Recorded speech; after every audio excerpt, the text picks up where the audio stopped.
So guys, magandang araw sa inyong lahat. So kahapon kasi may nakita akong kamote. Ano, sweet potato. Kasi dito sa tapat namin marami dito kamoteng tanim mo. Yan. Dito nakuha ko yan. So, last time naka-harvest na kami dito ng malalaking kamote. Sabi ng biyenan ko, kapag daw namulaklak na, yung mga laman na raw yun yung sabi. Yung may bulaklak na kasi. Dahil na siyang bulaklak. So itong parting ito, susubukan ko. Ito. Itong parting ito, susubukan ko kalay-kayin at baka tayo makakita ng panibagong kamote para makain natin. Yan. Malaki itong kamote yan ito. Sa tapat na ng bahay ko, yan o.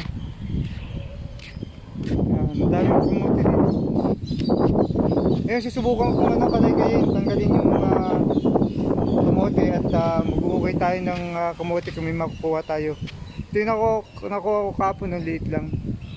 So ngayon try natin na kalay-kayin na, kasi kapon nga hinahawi ko lang siya. Ngayon kakalay-kayin ko para makita ko kung meron pang kamote na kasama.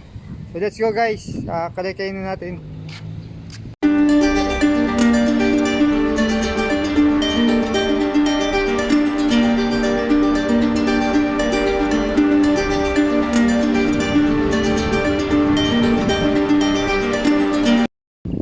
So guys, ito na, nakalikal ko na.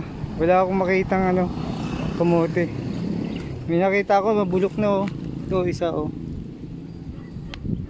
Bulok na siya. Yan.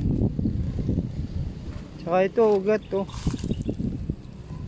Wala. Pero nung unang tanim to, dami itong lalaki. Mga ganun kalalaki. Wala.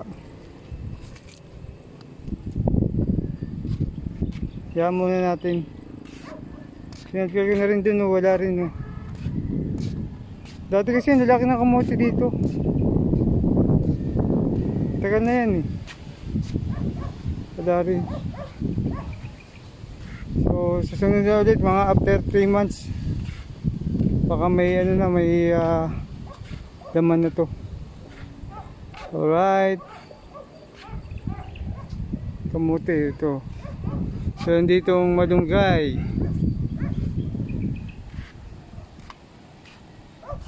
Sige po, babay na po. Zero tayo, bokya sa kamote. Pagtsaga natin yung nakuha ko ng kapon na maliit.